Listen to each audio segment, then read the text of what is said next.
Hello friends, welcome to my channel. So friend, आज हम करने वाले हैं प्रोज जिसका नाम है man and nature in India the ecological balance, जो कि सलीम अली के द्वारा लिखा गया है। हम आपको 1 वीक से इसलिए पढ़ा रहे हैं ये क्वेश्चन, ताकि आप सभी 1 वीक से पढ़ते हैं तो आपको इजी वे में ये क्वेश्चन समझ में आ जाए। इसके साथ ही हम आपको हिंदी में से बहुत अच्छे तरीके से एक्सप्लेन करने की कोशिश करेंगे। आई होप आपको ये जो क्वेश्चन है वो समझ में आ जाएगा।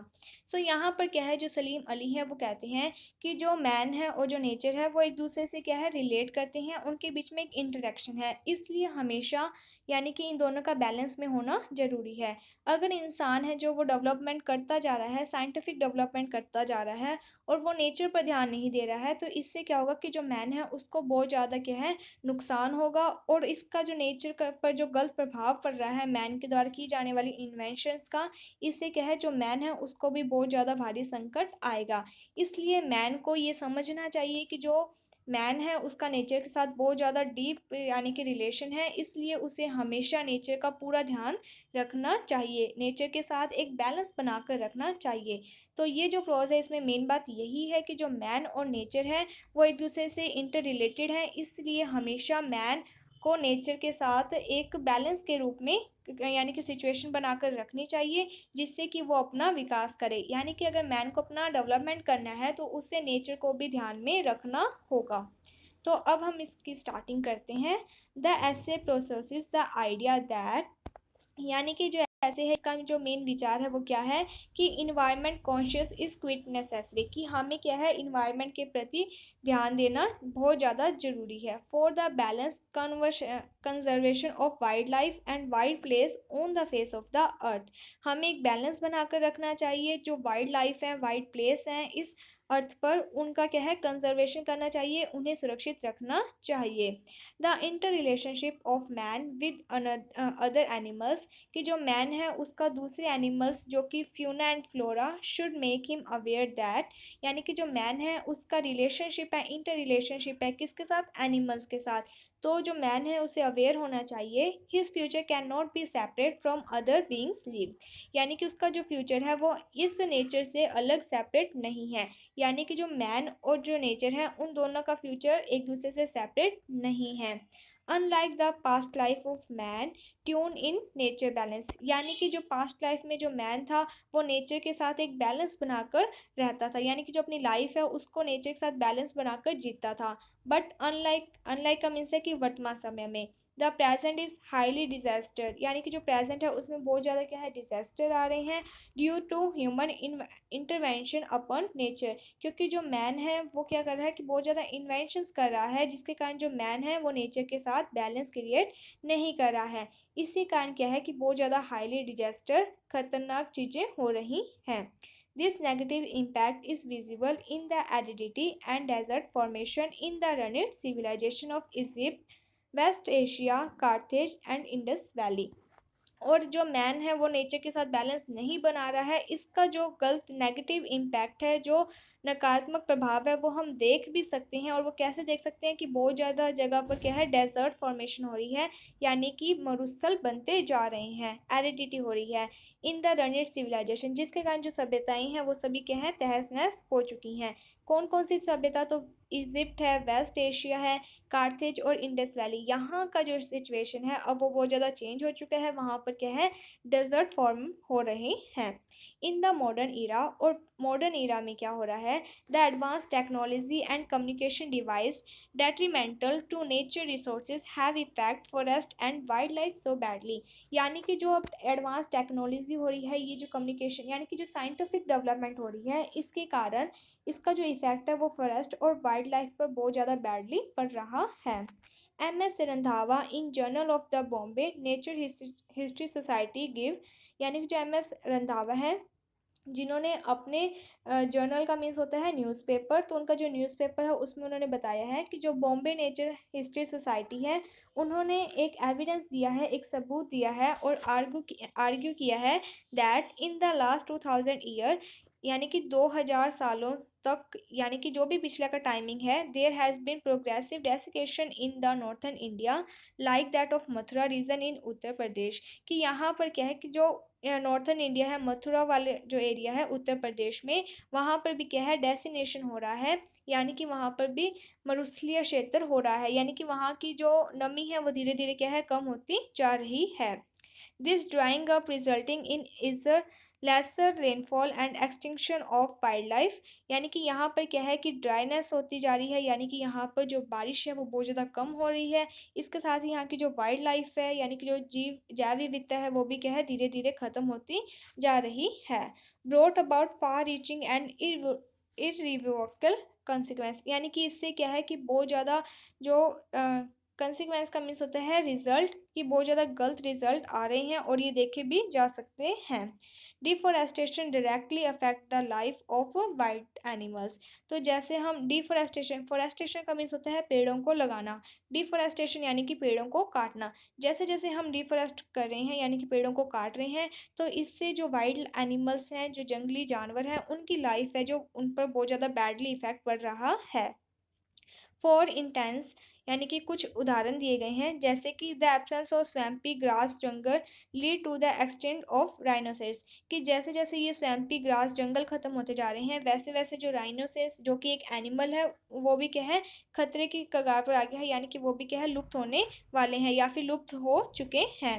इन द फर्स्ट क्वार्टर, इसके साथ ही फर्स्ट क्वार्टर 20th सेंचुरी, 20वीं शताब्दी में the pink handed duck disappear, यानी कि जो पिंक हैंडेड डक थी वो तो लुप्त हो चुकी हैं due to the same reason, इसी कारण से।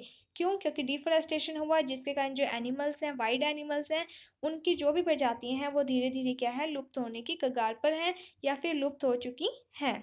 Similarly the withdrawal of moist condition in the Indo Gangetic plain result in the lessening of the number of lions, तो वो कहते हैं कि सलीम अली है जो वो ये कहते हैं कि जैसे जैसे ये जो मॉइस्ट कंडीशन ख़त्म हो रही है, यानी कि जो नमी ख़त्म हो रही है इंडो गंगटिक प्लेन में, तो इसका क्या रिजल्ट हो रहा है कि जो लॉयंस जो शेर हैं उनकी संख्या में भी कमी होने लग चुकी है।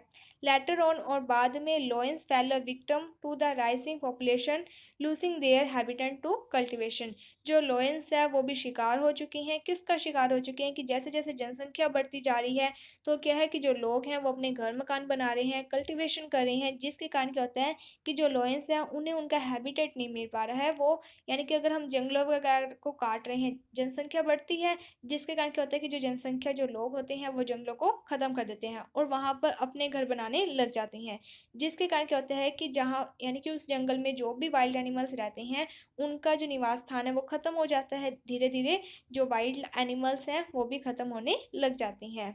The disappear of this animal is sufficient to attract the attention of mankind to nature, और जैसे जैसे ये लोग यानी कि जितने भी एनिमल्स हैं वो डिसअपियर हो रहे हैं तो बहुत ज़्यादा इम्पोर्टेंट हो चुका है कि जो मैनकाइंड है उसे अपना अटेंशंस ध्यान देना चाहिए नेचर पर।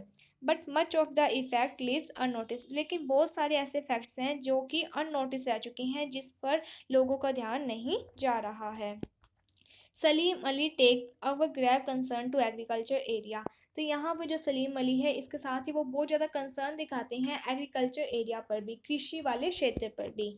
To refer to the natural balancing in agriculture economy, he talk about the natural cracks and balancing process, तो यहाँ पर जो सलीम अली हैं वो कहते हैं कि यानी कि जो नेचर है जो वो एक बैलेंस बनाता है और इसी कारण वो यानी कि बहुत सारे क्या है नेचुरल क्रैक्स और बैलेंसिंग जो प्रोसेस प्रक्रियाएं हैं उनकी बात करते हैं। तो यहाँ पर वो कुछ एग्जांपल्स देते हैं, जैसे कि as an example snake and lizard are effective checks on rats and crop pest respectively, तो यहाँ पर जो स्नेक्स होती हैं, लिजार्ड्स वगैरह होती हैं, वो सब क्या है कि वो जो रैट्स और जो क्रॉप पेस्ट होती हैं उन्हें क्या है ख़त्म करने में इफ़ेक्टिव होती हैं। तो मैन सुपरस्टिशन बिलीफ टू, यानी कि जो मैन का मनुष्य का सुपरस्टिशन अंधविश्वास जो भी है वो भी some time lead to the destruction of some animals, यानी कि जो मनुष्य है उसके भी कुछ बहुत सारे ऐसे अंधविश्वास हैं जो कि कारण बनते हैं एनिमल्स के ख़त्म होने का। Which are necessary for ecological balance, जो कि यानी कि वो एनिमल्स ख़त्म होते जा रहे हैं जो कि बहुत ज़्यादा इंपॉर्टेंट है इकोलॉजिकल बैलेंस बनाने के लिए, यानी कि परिस्थिति में एक बैलेंस बनाने के लिए जो एनिमल बहुत ज़्यादा इंपॉर्टेंट है उन्हें मैन अपने सुपरस्टिशन अपने अंधविश्वास के कारण धीरे धीरे ख़त्म करता जा रहा है। Human being often tend to forget the damage they cause to nature. और इसके साथ ही जो मनुष्य है वो आज इतना ज़्यादा डेवलप करने की आड़ में लगा हुआ है कि वो भूल जाता है कि उसने कौन कौन से डैमेज किए हैं, जिसके कारण इस नेचर को बहुत ज़्यादा नुकसान हुआ है। यानी कि जो मनुष्य है उसने बहुत सारे ऐसे काम किए हैं जिसका प्रभाव है जो वो नेचर पर पड़ा है। तो यानी कि जो नेचर है उसके ऊपर क्या है, बहुत ज़्यादा गलत इफेक्ट पड़ रहा है। School of distance education state that scientific and technological process seem to be making mankind less controlled by natural environment. तो यहाँ पर ये जो स्कूल ऑफ डिस्टेंस एजुकेशन है ये क्या कथन कहते हैं कि ये जो साइंटिफिक और टेक्नोलॉजिकली प्रोसेस हो रहा है इसके कारण क्या है कि जो मैन है वो लेस कंट्रोल हो रहा है नेचुरल इन्वायरमेंट से। यानी कि स्टार्टिंग में यानी काफ़ी टाइम पहले क्या होता था कि जो नेचर है वो मैन को कंट्रोल करता था, लेकिन आज मैन ने इतनी ज़्यादा साइंटिफिक यानी कि तरक्की कर ली है जिसके कारण जो नेचर है उसका बहुत कम कंट्रोल रह चुका है मैन पर।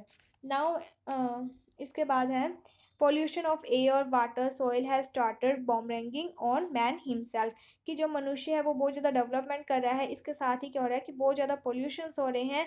एयर का भी पोल्यूशन हो रहा है, वाटर सॉइल ये सब क्या है पोल्यूशन हो रही हैं, और ये सब पोल्यूशन है जो इसका गलत इफेक्ट है जो वो मैन खुद पर भी पड़ेगा। यानी कि अगर मैन कोई गलत काम कर रहा है तो उसका जो भी रिजल्ट है वो मैन पर भी पड़ेगा।